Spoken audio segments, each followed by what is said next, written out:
Find a new way to live in Toronto's coveted Forest Hill neighborhood. Foray by Canderel blends thoughtful, livable suite design with refined finishes and more than 50,000 square feet of amenities, including wellness spaces, work-from-home areas, fitness facilities, and places to unwind. A modern, elevated community crafted for the life you've earned. Your next home starts from $599,000. Learn more at live@foray.ca. That's live@foret.ca.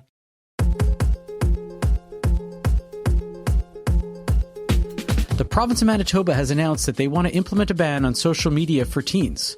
Many day schools are trying to do the same thing, and on today's show we ask whether these bans might have the desired effect, what the value of social media is in general, and whether the Haredi community has had it right all along. I'm Avi Feingold, and along with Yedida Eisenstadt and Matthew Leibel, we are not in heaven.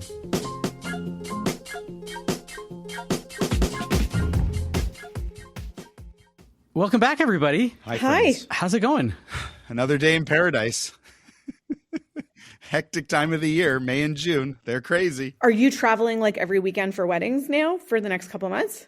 I'm in a crazy stretch. I just was in Mexico to do a wedding, but I was 48 hours, and the travel is very nutty. And then this weekend coming up, I'm going to be in Toronto, but then it's just Winnipeg stuff for a while. It's just, I don't know. It's a lot. Be back 3 days later, you're going again. I didn't foresee this life. It feels the pace is too much. But I love the weddings. Don't get me wrong. You traveled too, Avi, right? Like you said, you were traveling. But that was in and out. So was I. So I went. I couldn't make it. So, do you guys remember Great Big Sea?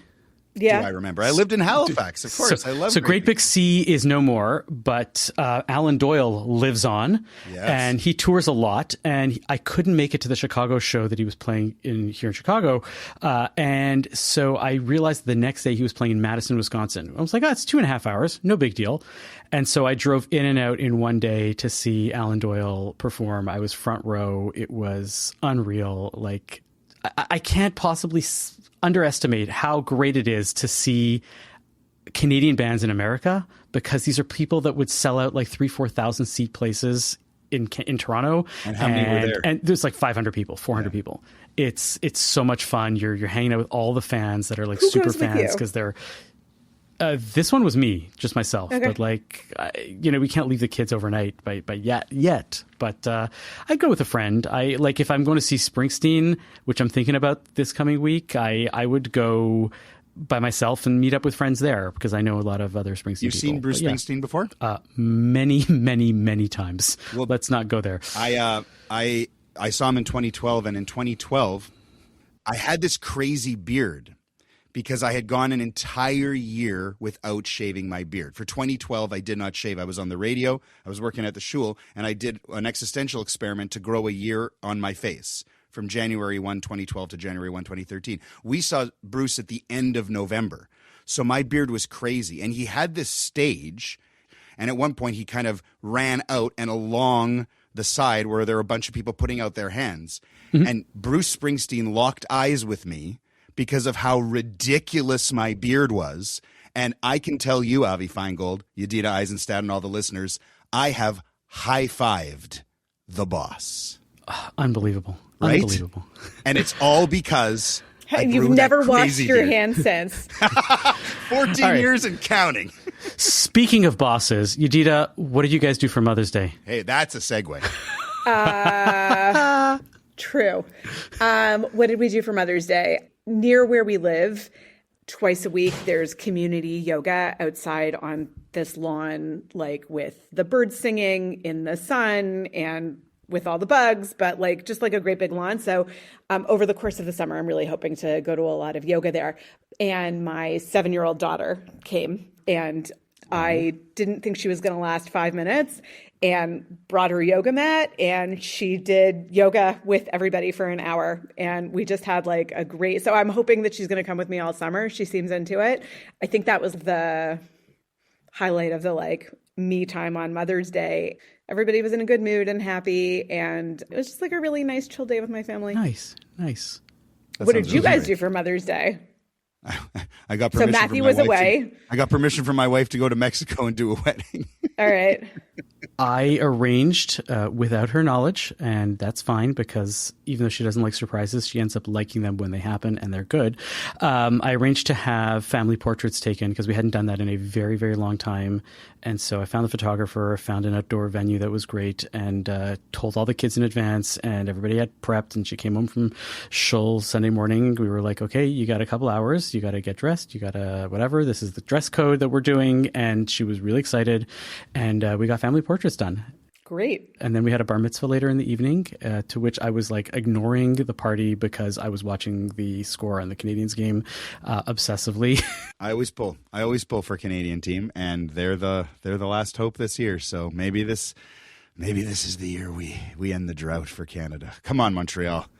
Let's hope. All right. Let's get to our main topic of the week. This topic started because I saw that your home province, Matthew, has announced that there is going to be a social media and AI ban for teens. This came out in the last couple of weeks. With no date, with no details. This is just Wab Kinew. An idea, yeah. Being forward thinking and saying, hey, I'd like to do this. That's where we're at right now in Manitoba. But this is on the heels of like other places like Australia has done something like this. Other places in the EU are considering this. The idea being that teens are not quite ready to handle the addictive nature of social media and don't quite understand the distinction between a real chat or an AI chat bot and things related to that. And so the understanding is let's keep them away from that until we understand it better or until they are able to make better choices. Right. So it's something like you can't have an account until you're 16 or something like that. Is it too easy to say that this seems obvious to everyone? Like, who's opposing this? And the kids don't count. Who's opposing this?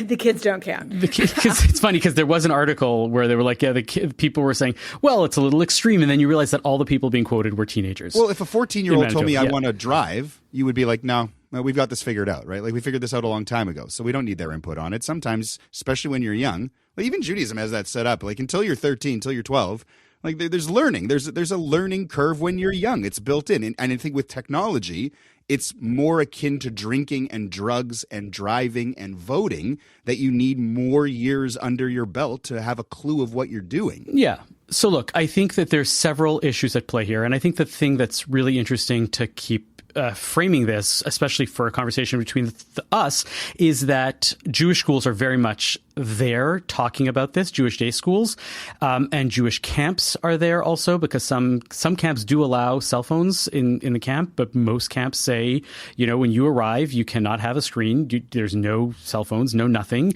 And, so we are there. We are very much a people that think about education and the nature and way that education works within our community.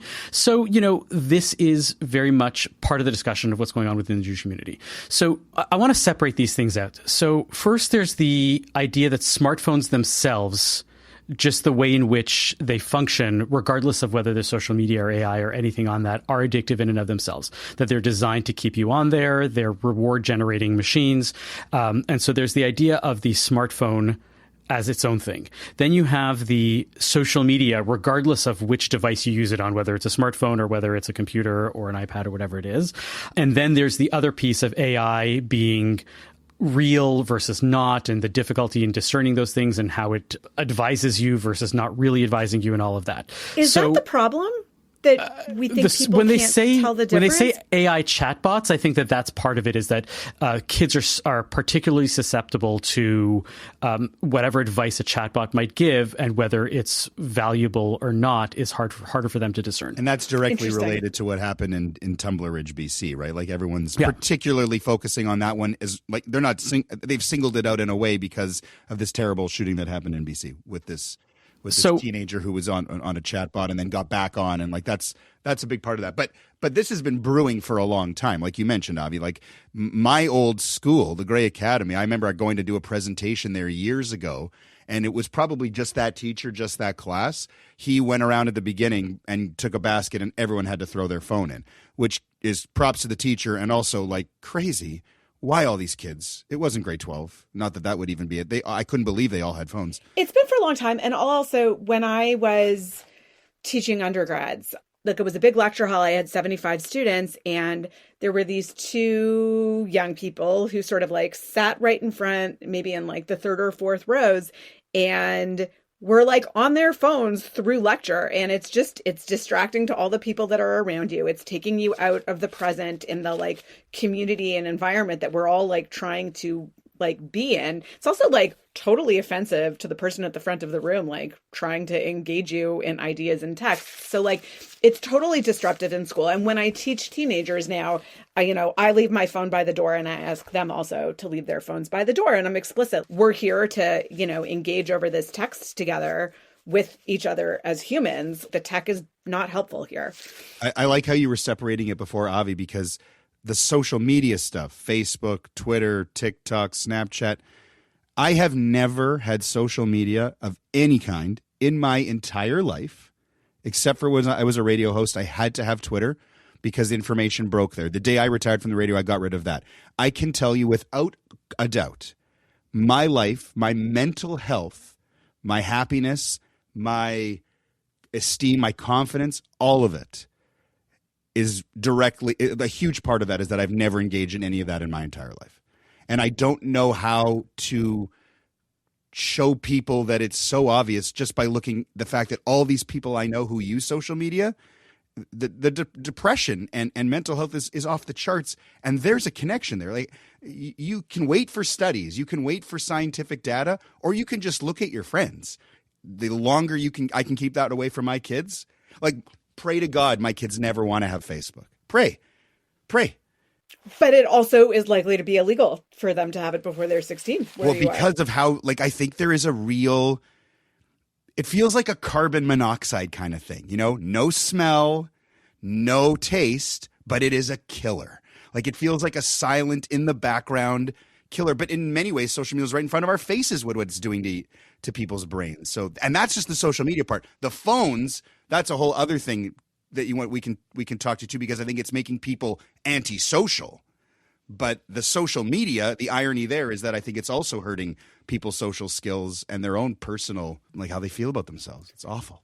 Well, so do you have like tech policies in your families? Like over the last 15 years, let's say, of smartphones, people who have smartphones are addicted to them. Like I tell people to put their phones away during dinner all the time, but like, sometimes I'm guilty depending on the family dynamic. Like, what are your rules around tech in your house at different times? Like, how do you guys, Avi, your kids are older and presumably have smartphones.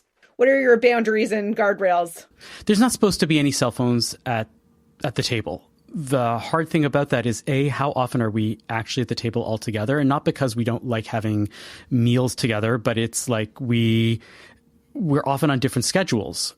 And so if you're the only person at the table and eating dinner because it came home 2 hours after everybody else, is it fair to stop somebody from saying, hey, you can scroll whatever it is on, while you're eating because nobody else is around? No. If everybody's there, yes, it is a problem, and we do not have phones there. If we have a family meeting, which we try to have regularly to check in on what's going on in the week or whatever's happening, yeah, we're all together, no phones at the table. Thankfully, Shabbos is not a problem. We do not see our kids saying to themselves like, oh, I need to go and check my phone on Shabbos. Phones are off on Shabbos, and that's a given, and there's total buy-in on that, and they get it, and they're happy knowing that for the day that they can have that. Right.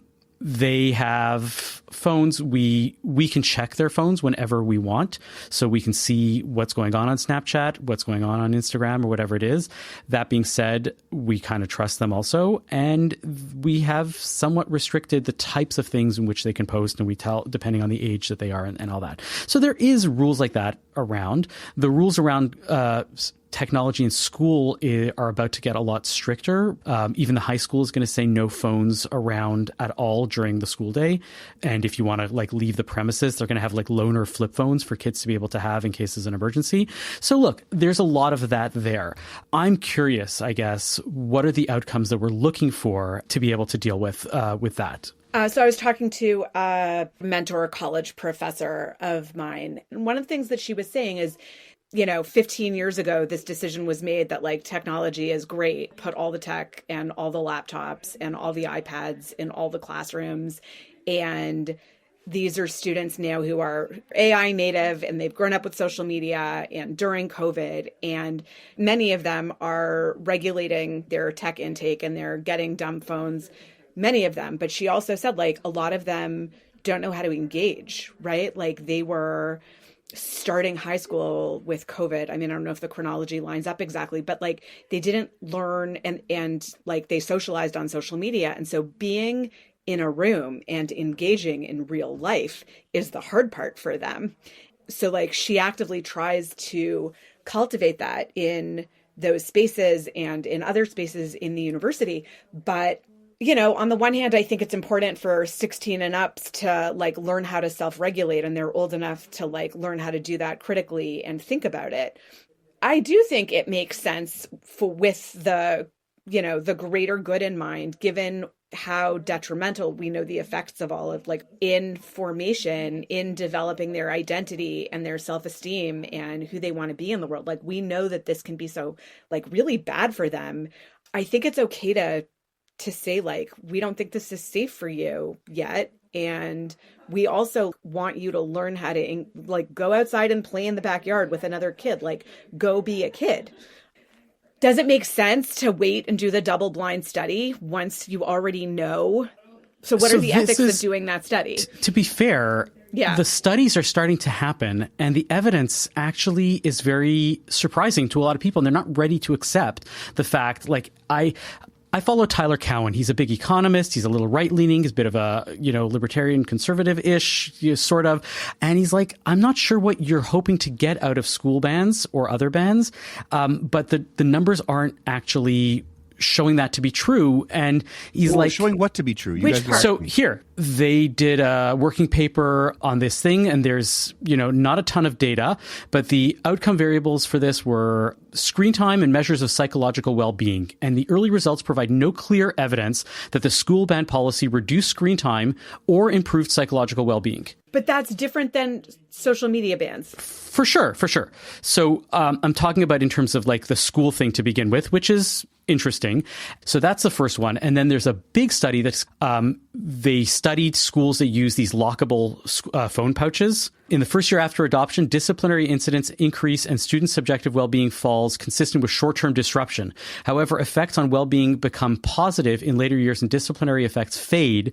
For academic achievement, average effects on test scores are consistently close to zero. High schools see modest positive effects, particularly in math, while middle schools see small negative effects. We find little evidence of effects on school attendance, self-reported classroom attention, or perceived online bullying. But that's different than all-out bans. Sure. It also doesn't sound like the real point. Like, I don't think these bans are necessarily first and foremost for educational reasons. I think they're for I'm trying to put the caveats out there to sort of say what are the things that we're hoping will get better if we put limits on social media or on phone use for these kids. What are we asking of them, and what are we hoping that is going to be better? Number one thing for me is what we call panim el panim. Sure. That whole idea, right? Like that Jewish idea that is the ultimate relationship in human interaction. For anyone who doesn't know, at the end of his life, Moses was said to be the only one who knew God panim el panim, as weird as that would be to know God's face. But that was just to show that the closeness, you cannot achieve that with a phone. Unmediated engagement, right? Yeah. Like a real human interaction. And anyone who's talked to a young person,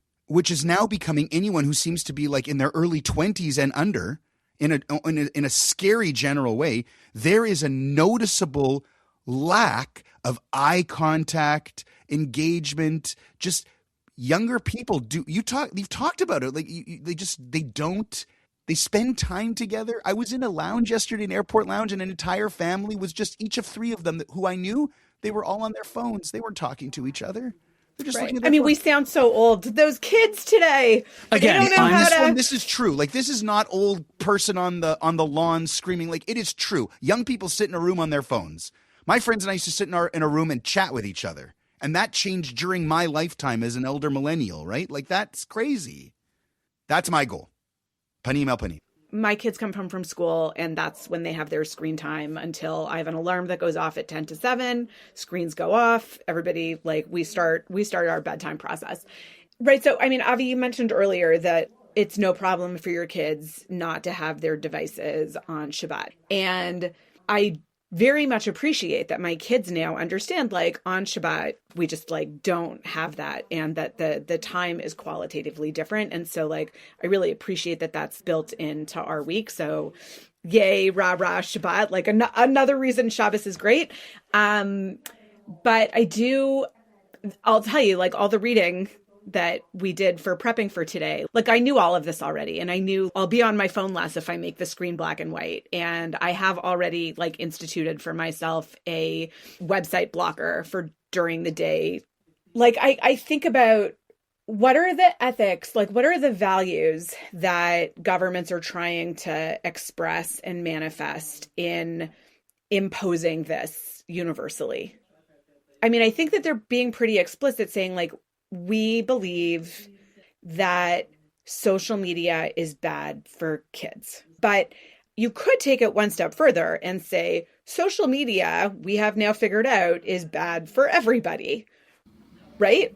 Mm-hmm. So I think it's really interesting how hard, like, governments are having a basically impossible time regulating social media. I don't know that you can say it's bad for everybody. I think it's a lot like alcohol. I think it's a lot like weed. Which is bad for everybody. But in moderation, yes. You can't completely say that no alcohol life is the only way to go. It's just not true. We even have alcohol in Judaism. Like, moderation is the key. The problem with social media especially, but phones in general, like, is the addictive quality, like these drugs. Like, so you need to put, the younger the people are, the less they can handle it.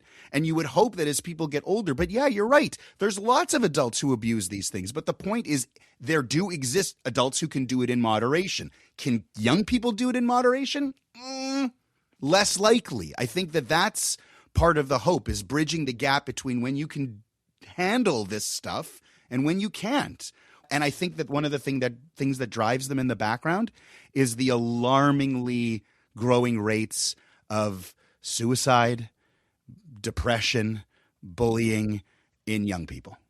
And they see links, and they're trying to get ahead of them. And the countries that seem to do this are the Australias and probably the Scandinavias and the places where these sorts of issues have always been top of mind for governments. So it makes sense. It makes sense to me. I think that's a big thing driving it too, Avi. Like, I really do. I want to bring in the very Jewish example of the Haredi community, who has taken a very hard line against all of this technology, has tried to ban it to varying levels of success. And it both highlights how useful it can be to have a community-wide approach against these things, but it also shows the tremendous difficulties that one has and the downsides. Because on the one hand, yeah, if you don't like a technology, you have the leaders of a community go and say no. The flip side of that is many Haredim have figured out very easy ways to get around that. I've spoken to many Hasidic individuals who had two phones. They're like, yes, this is the phone that I carry around on a regular basis, that people see I have my flip phone, but then I have a smartphone because I want to be able to do everything else.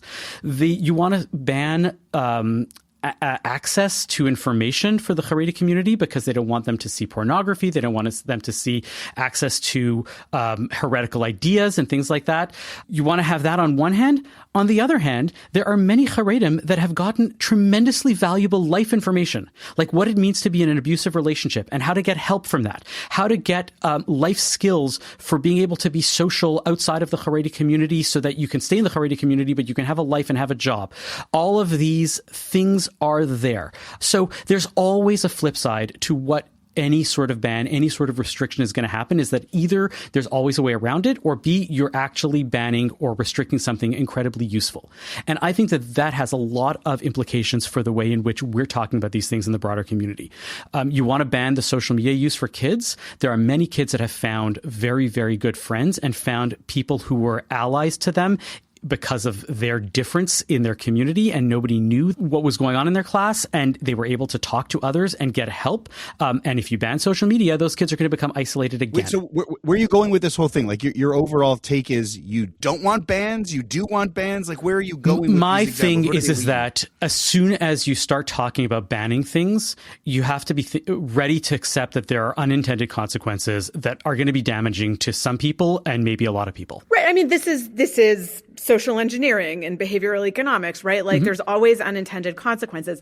But I think the difference between what's going on in the Haredi world and what is under discussion in Canada with social media bans for 16 and unders are different. Rabbinic leadership saying you can't have the internet or AIs to adults who make all kinds of their own life choices is a totally different ballgame than saying to a minor whose brain is still developing, you can't have social media. Like I don't think those are analogous.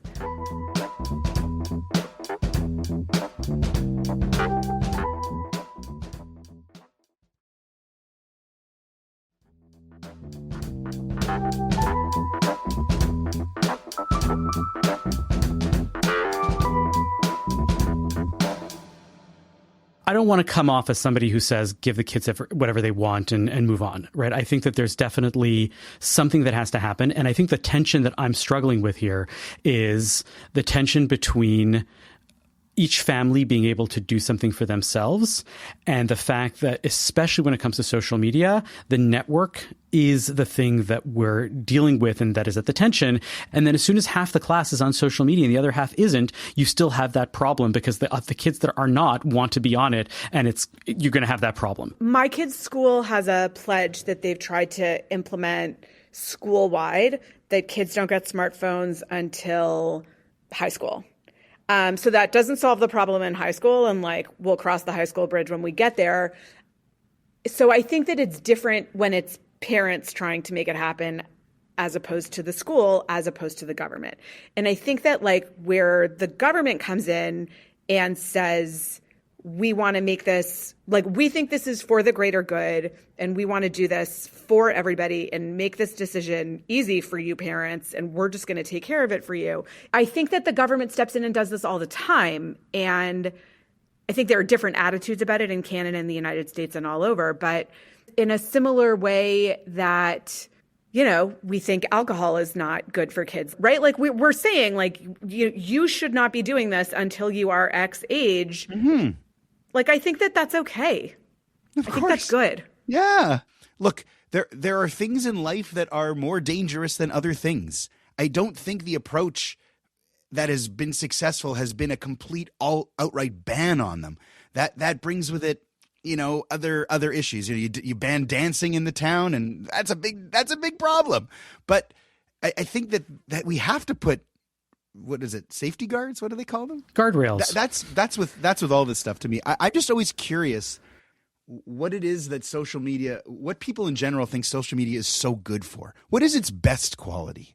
What is the best thing that X and Facebook do for people? Meaning this is not a rhetorical question that you are asking. I think it is rhetorical in the sense that I am dismissive of any answer I've ever heard. And I don't think people tell me you need social media. Everyone's got it.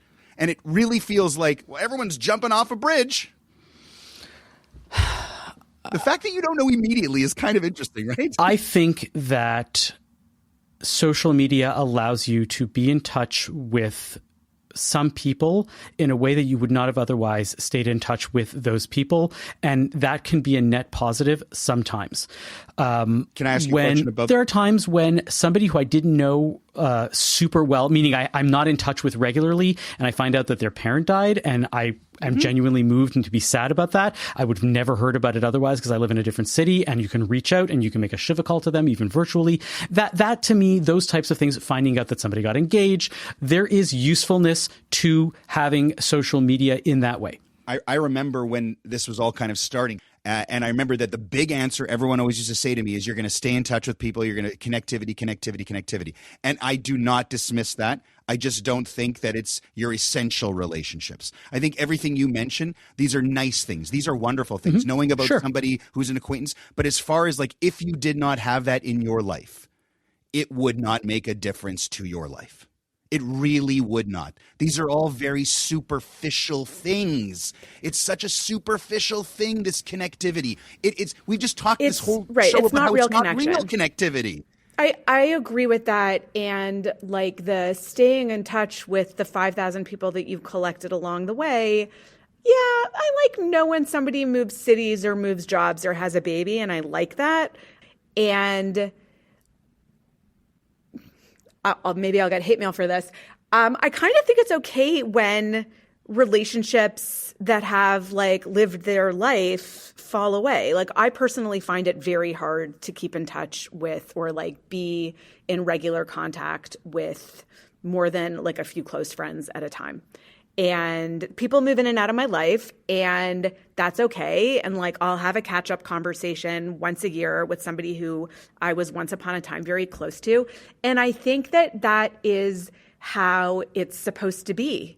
And like you always can like email or send a text to somebody that you were close with. Like you don't need Facebook for that. Sure. I don't disagree. So my wife and I have this thing where the few times we've pulled out the wedding album to show the kids, we're like, right. Our friend group is so different. And I'm friends with so few of the people that were integral to my wedding.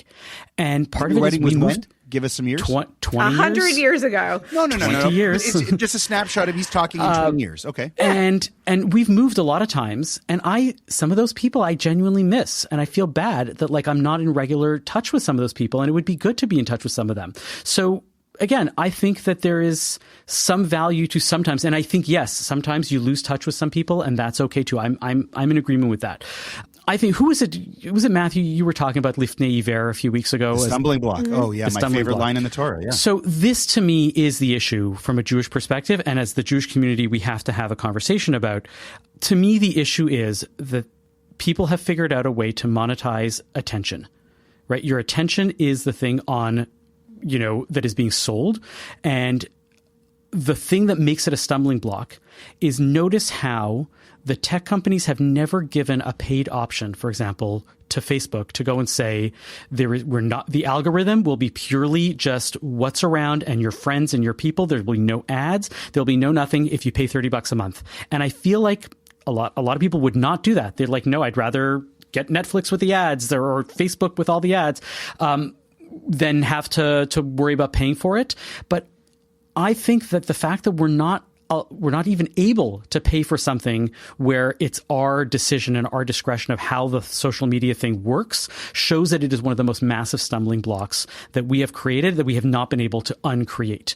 And the fact that the government hasn't been able to regulate it from that end, and just instead of saying you cannot sell ads on social media to people under 16, you cannot make money off the attention of 16-year-olds, or even you cannot make money off the attention of adults. You have to be able to sell social media or give it away for free. No, that is such a good thought. I really thought that was an interesting, but I never thought the exploitative nature of it is, it's so true. It's such a good point. Sorry, Adita, go. No, I was going to say, it sounds like you think that this should be like another line in the like health curriculum in elementary school, right? Like they teach you about adolescence and they teach you about like social media hygiene and like digital hygiene and like how to be thoughtful about that. And I think that is all well and good, but like there is the addictive factor, right? Like it's somebody trying to get you hooked, right? It's like when we were little in the I think it was Canadian media that had the like drugs. We are good, we are bad. Drugs. Ask your mom or ask your dad. Drink a little water. Take the doctor's pill. Drugs can make you better when you're feeling ill. Drugs. Which are good, right? Like, should there be like a Ministry of Health, like I want to see a ad or participation social campaign. Media ad that says like, like, should there be a commercial that like runs in social media that says like social media is bad for you and here are all the things that like the way there are warnings on cigarette labels and the way there are the way there are warnings for everything, or tax the hell out of it. Well, that's what they've been doing, right? Like this, to me, it has to fall into those categories. Gambling, didn't mention gambling is exploding lately as a sports fan. The fact that there are actual famous, super famous athletes getting caught up in gambling rings, right? Going to jail. Once upon a time, it was just Pete Rose or the Black Sox 100 years ago. Now it's all these guys, and it's because the gambling has become a problem, and there are not enough safeguards. Like this social media is in this category, but I want to get rid of it. I'm not going to be that guy because I think you're right, Avi. Absolute bans, that sounds bad too. That's like swinging it all the way the other way. But I'm not about to say go have fun with it, just free for all. You got to find somewhere in the middle. Got to balance this out. We got to be very Rambam, right? Rambam wanted like middle path. We got to be very Rambam on this stuff.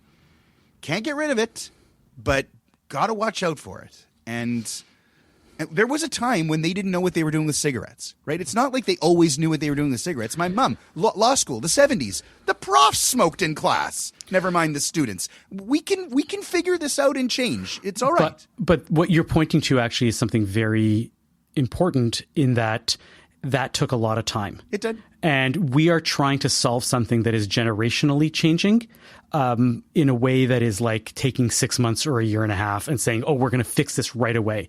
And we cannot because we don't know the unintended consequences. We don't know what we're really doing across the board. I guess what I'm trying to say is that let's be reasonable about what it is that we're trying to fix, and let's be measured in how long it takes for us to fix it so that it happens properly and not, well, we tried it, it didn't work, and so we give up on it. So Avi is a conservative, small c, with about respect, this, perhaps. With respect to social engineering, perhaps, right? Like let's be careful, let's move slowly, let's be trepidatious and watch out for the other unintended consequences.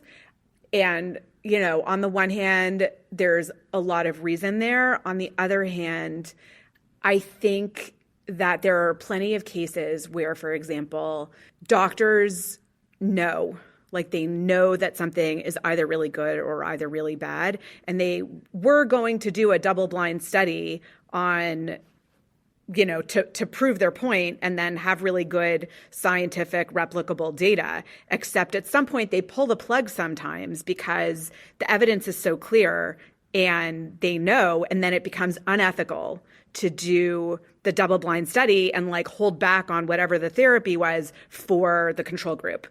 And I think there's an argument to be made that we now have enough evidence that social media is detrimental, especially to kids, that it is not ethical to just like give them carte blanche to continue to behave as they have been with social media without any kind of like guardrails or protection or caution we can be really uncomfortable with governmental paternalism if that's what we. I got no problem with that. I'm Canadian and I have no problem with the government telling me that this is wrong for me and I shouldn't have it. Right? Why is it that in Canada we cannot advertise for lawyers or medicines or things like that, which are so obvious and prevalent in America? And we figured out that that's probably a net positive for Canadians. You're not allowed to make money off advertising for a medication, for a lawyer, for certain other categories of things.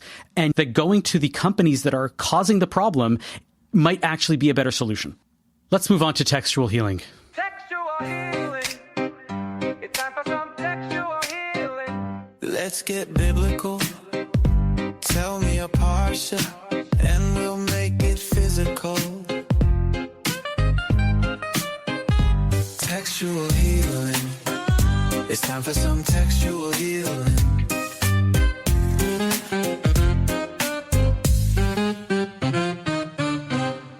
Textual healing, Sefer Bamidbar, new book.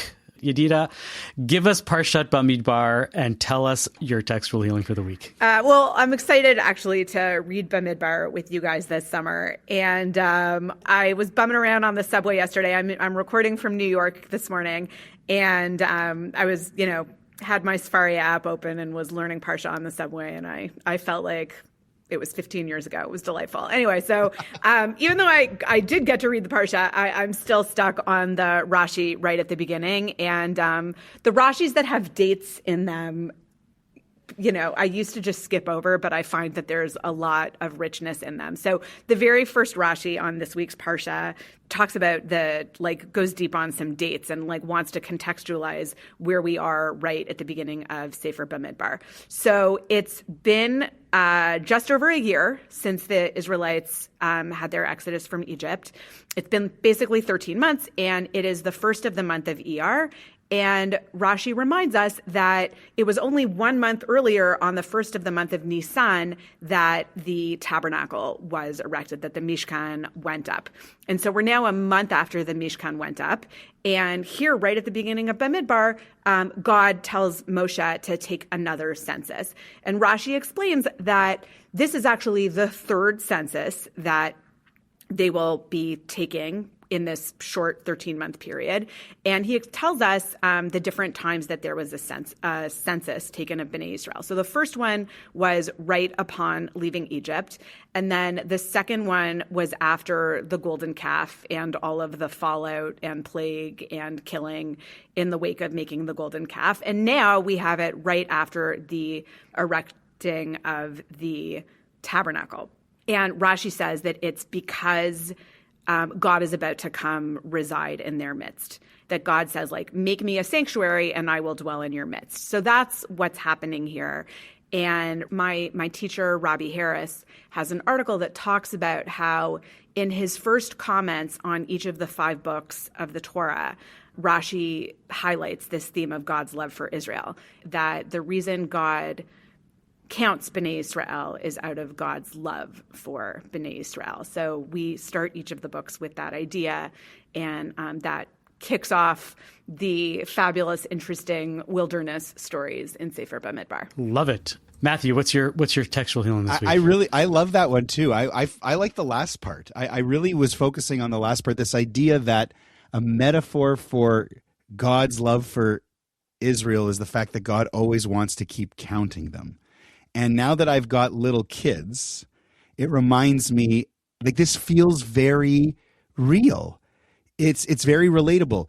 My kids are always collecting things and counting them and organizing them, and it seems like such random stuff, like stones or little tiny gold coins from a pirate treasure chest, right? They just, it reminds me of when I had hockey cards when I was a kid, or now maybe my CDs, and you're always kind of counting them. You're always checking in on them. And the other thing, you didn't mention it, Yedida, so I'll add to it, is the thing there is during the good and the bad. God counts them right after the golden calf when super pissed, but also right after the Exodus when they got out and they're full of celebration. So it's kind of like this thing that your collection keeps you comfortable. It keeps you safe. There's this really, really special bond between somebody and the things they count and collect and that metaphor really, really hits for me. This idea that you count and recount and count and recount the things that you love the most during this time when we're supposed to be making every day count and, of course, building up to Shavuot. It's just really, it's a great opening Rashi there. I'm going to go and just add a tiny little bit onto what both of you are saying in a very, very similar vein. And the census is the thing that happens in this week's Parsha, where you can't walk away from it. You got to end up addressing it. A lot of commentators ask, why is this census happening now? Some people say well, now that they're going into the desert, they have to create a military. I think the Ramban says this, right? The census is the way in which you know how many people are able to go out and fight. I really like to focus on the fact that the entire book of Vayikra is about what? It's about the holiness. If you look at it as a narrative, there's the Exodus from Egypt, they build a tabernacle, and then you have a whole discussion about what goes on there. And then all of a sudden now, before we go on, we stop and we take account of the people. And I think it's there because you can easily get caught up in the minutia of the holiness, of the Kedusha, of the sacrifices, of all of this stuff that happens in Vayikra. And God reminds us, no. There's another kind of minutiae, and that's counting the people.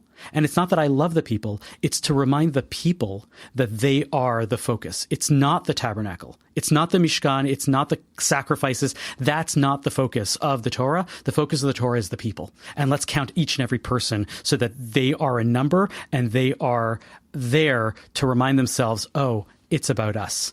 It's very on brand for this week. And it's, whatever you're going to talk about, the internet, the social media, the AI, all of that, it's about the people, and anything you can do to centralize the people, to make central the idea that the people are there, that's what I want to see. The Hebrew does that, doesn't it, Avi? Because the Hebrew isn't take a census. That's how we translate it. The Hebrew is se'u et roshehem, lift up their heads. It's a much more human and a much more emotional expression in the Hebrew. If to say literally lift up their heads, that's so much more personal than just take a census. Take a census seems so passive. The Hebrew is active, and your take is very active, and I love that too. That's cool. Thank you for listening to Not in Heaven this week. Our producer and editor is Zachary Kaufman. Michael Freeman is the executive producer. To catch every episode, subscribe wherever you get your podcasts. If you'd like to support our show, consider making a donation to the CJN at thecjn.ca/donate.